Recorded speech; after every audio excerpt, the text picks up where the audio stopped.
Welcome, everyone, to episode 140 of 1 Hour, 1 Decision, 1H1D. I am Chris. And I am Tom. And we take 60 minutes and play a random game on Xbox Game Pass and decide, well, Tom, is Ni no Kuni 2 Revenant Kingdom Princess Edition worth our time? Well, it just used up a whole bunch of it with that title.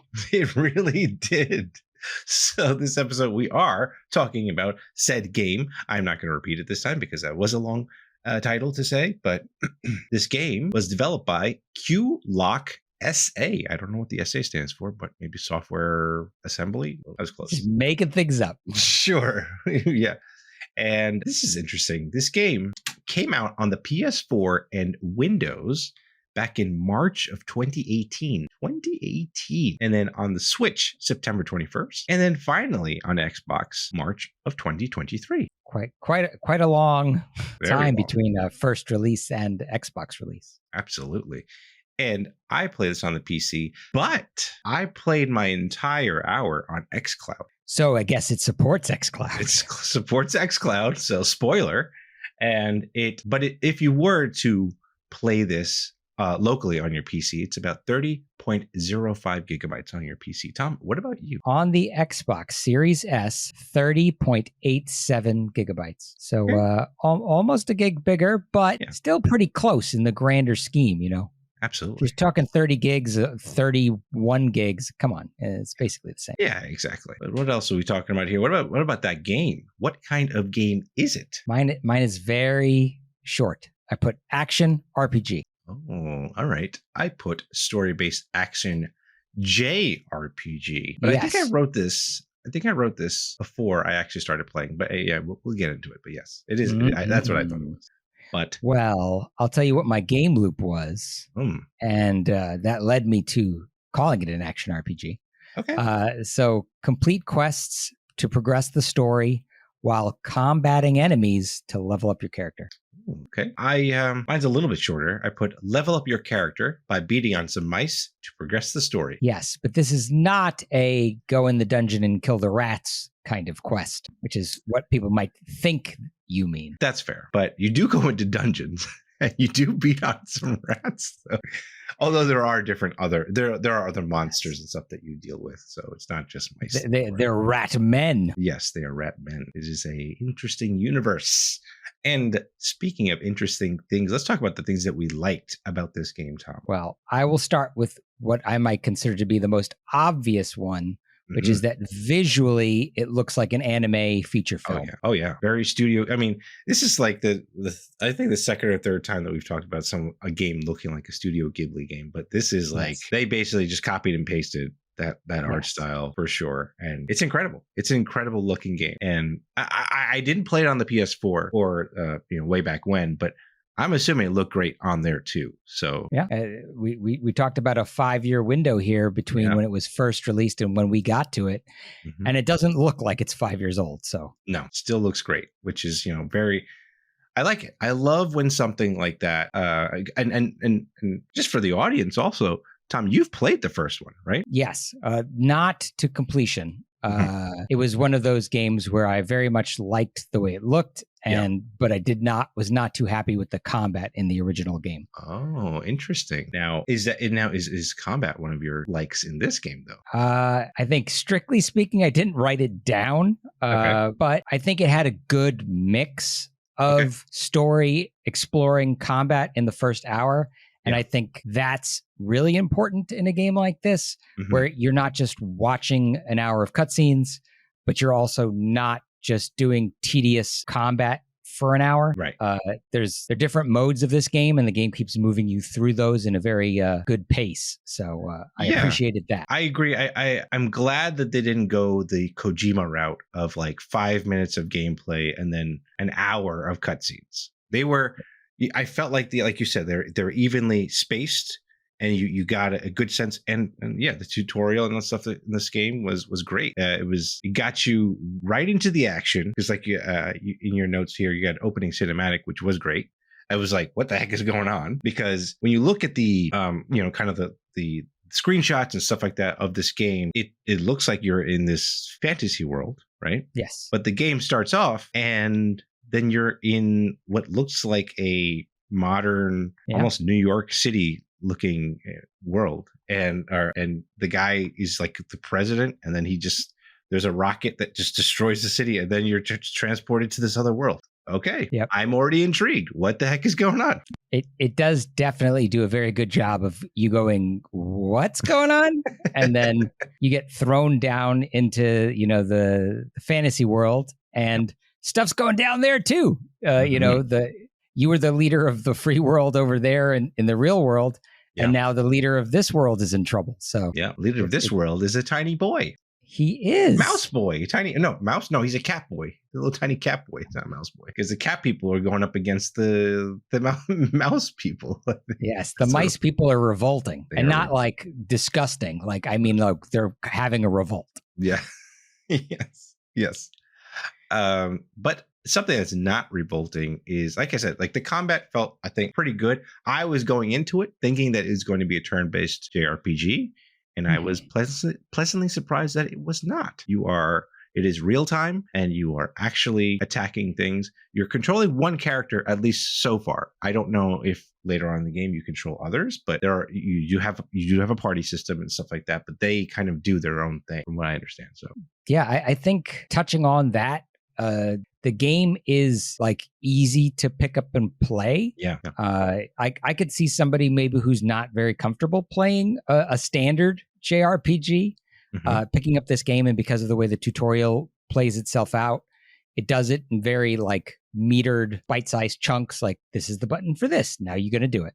Yep. This is how you engage in combat. Now you're going to do it. And it does that. It does it at such a pace that I don't think you were ever overwhelmed during the experience. Mm-hmm. But that might lead you thinking that there's not any kind of depth to the game, but that's not true either. Mm. I think the menu system is extensive. It's got really great like help files and vital stats for reference. Like if you want to go in there and get more detail, it's all there. Yeah. And I like the way it was all laid out. Mm-hmm. I think it looked really good. I think it was intuitive to navigate. And most importantly, and this can be a problem sometimes in RPGs, it loads and moves very fast. Yeah. So if you pull up the menu system and need to go do something in the menu and then get back to the game, there's no loading sequence. There's no like slowdown at all. It's all very fast and very quick. I'm somebody who likes to go into the menus and move items around and things like all the time. Mm-hmm. And it did not get in my way here.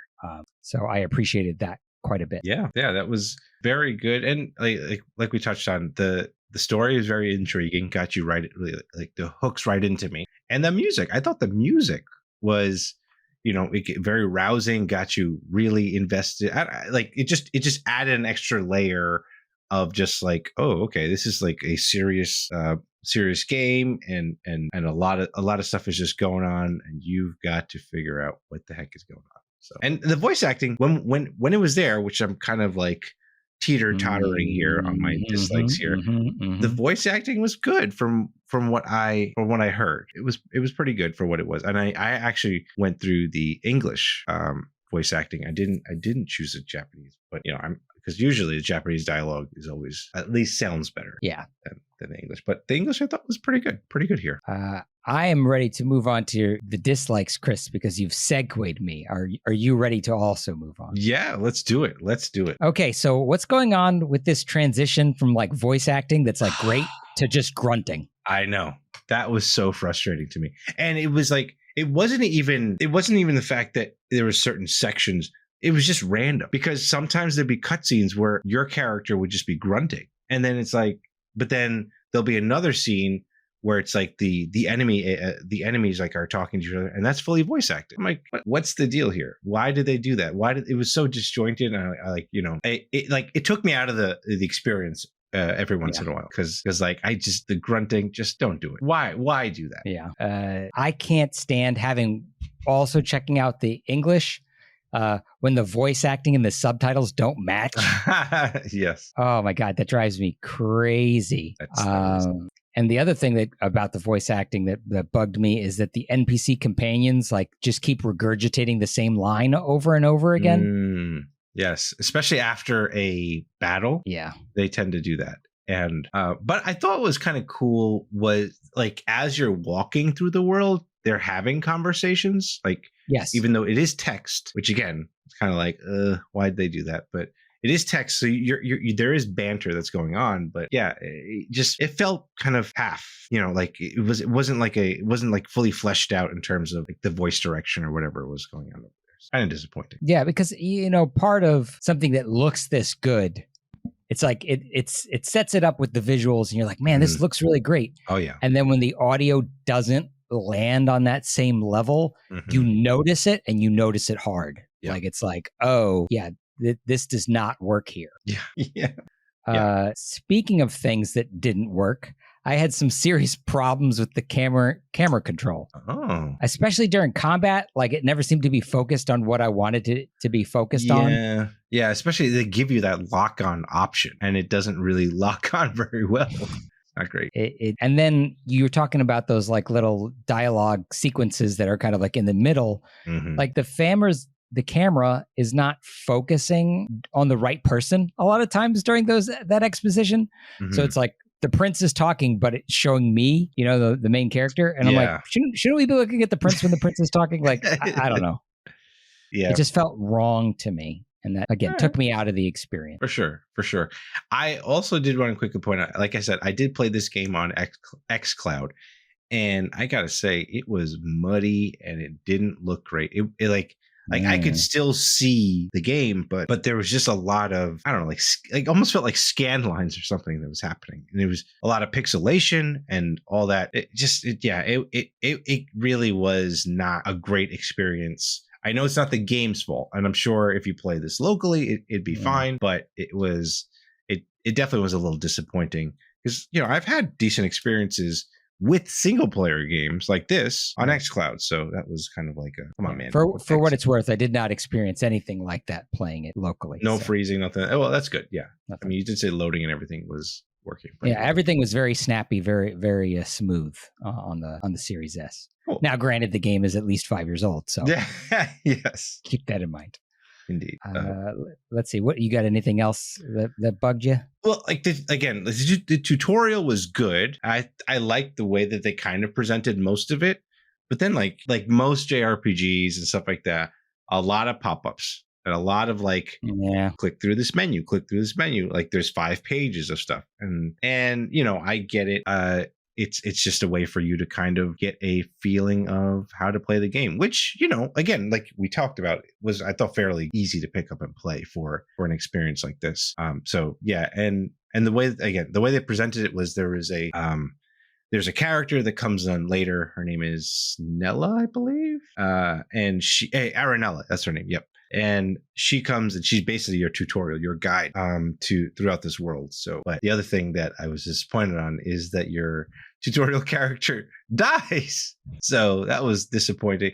I was thinking this. I don't know if you thought this at the scene that she dies, but it felt like that Piccolo moment in Dragon Ball, where when he stood in front of Gohan. I was like, oh dang, she just pulled that off, and that was sad. It was very anime. It was very. I'll hold them back. Yep. You must escape. Yep. Your life is more important than mine. You must go. Yeah. They hit those beats. They definitely did. But yeah, I was disappointed that she died. I had a feeling though she was going to die. So in a way, maybe like the tropes, the anime tropes, they just hit that check mark of here's an anime trope. And they're like, all right, well, take it or leave it. It's there. So. Yeah. Well, it's important for the young hero to lose his sagely mentor. True. So that he can grow as a character, in That's skills fair. and abilities, right? That's fair. Yeah. There's a reason Obi-Wan Kenobi bites it in the first movie, right? Spoilers, Tom. No one. Listen, if you haven't watched 1977's Star Wars, I don't know what to tell you.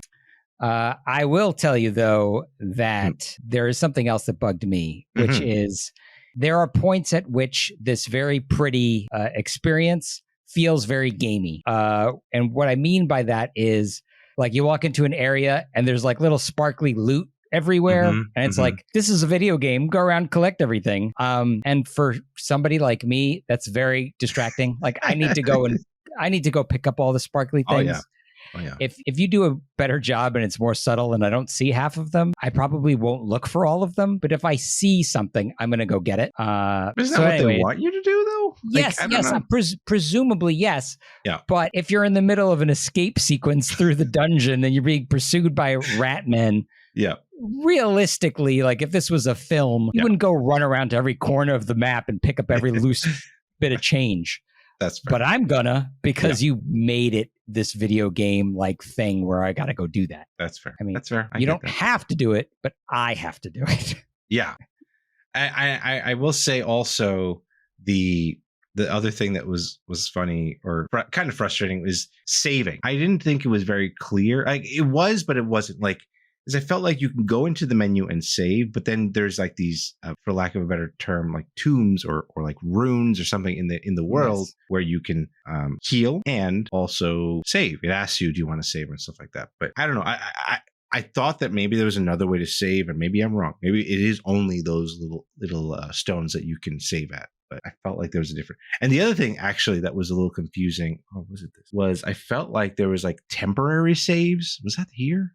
I'm not sure now. No, I think you might be getting your wires crossed. Maybe my wires are getting crossed. But we play a lot of games here, Tom. So yeah. This is 140 over here. So yeah. Anyway, it is what it is. But I thought the saving was a little confusing initially, but for the most part, it is. You have to get to those points to save. It's not like you can save at any point in the game. So I think at least in the dungeons, right? Which you start. You do a lot of those dungeons in the beginning. Yes, the opening. Let's call it the prologue of this game is basically one big dungeon. Yeah, it's an escape the castle scenario. So you're basically permanently under threat. Yeah, that's right. Anything else here you wanted to bring up, Tom? I am all set on my dislikes. I am ready to talk about some other fun tidbits. Cool. So this game, like I mentioned, is xCloud capable. So it's cross-save and all that good stuff is there, which is great. You do need a controller if you're going to play this on your mobile device. But How Long to Beat says this game takes about 39 hours to complete if you Golden Path. And just so you know, this game has all the DLC too. That's why it's called the Princess Edition. So yes, that is it's kind of cool. It's cool to be able to get a complete version of this game. What are the thoughts you got here for this game? So for those of you keeping score with understanding that this is Ni no Kuni 2, right? This game is set hundreds of years after Ni no Kuni, the original one. So you don't need to play that at all. So even though there's a 2 in this title, you're really not missing out on anything by jumping straight into this one. So I think that's important for our listeners to know. I also want to point out that this one, unlike the first one, which was a collaboration with Ni no Kuni, with Studio Ghibli. Right. This one was not. But the character designer and the composer from the first game return on this. And so that's why it has very much the same look and sound. Oh, very cool. And that's great. I'm glad that they kept that. And I just realized that too, as you were saying that, I didn't feel like I was playing a sequel. No, you totally don't. Yeah. At no point are you like, what?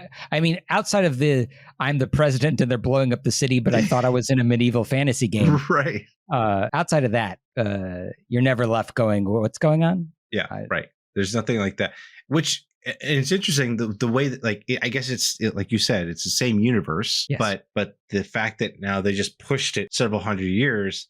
So it's like, it's still in the world. If you want to learn more about the world in that previous era, you can go back and play that other game. I'm sure that also looks pretty great too. But like, unlike Final Fantasy, where each game is a separate like world entirely, which is another whole whatever. But yeah, that's cool. Now, I'm sure that there are tons of little Easter eggs and things in there for the people who did play the first game. I'm sure that there are returning areas.